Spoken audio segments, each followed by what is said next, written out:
In the late 1800s, America's railroads were the arteries of a booming nation, carrying steel, coal, crops, and people across thousands of miles. At the center of this empire stood Cornelius Vanderbilt, the Commodore, one of the richest and most powerful men in the United States. To Vanderbilt, speed and efficiency meant profit, and profit, above all else, meant survival in the brutal railroad wars. But one invention threatened everything he believed in: the air brake.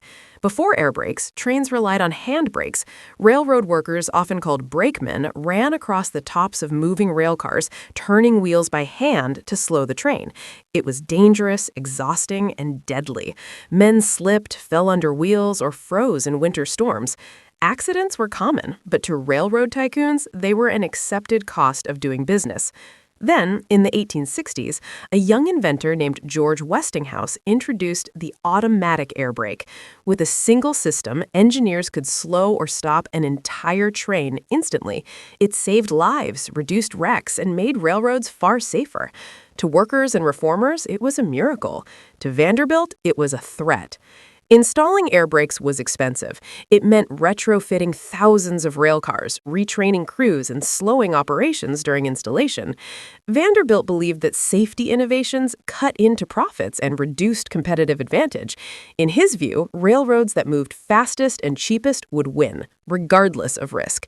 He openly resisted widespread adoption of the air brake, arguing that the cost outweighed the benefits. But reality kept crashing back. Literally. As trains grew longer and faster, handbrakes became dangerously inadequate.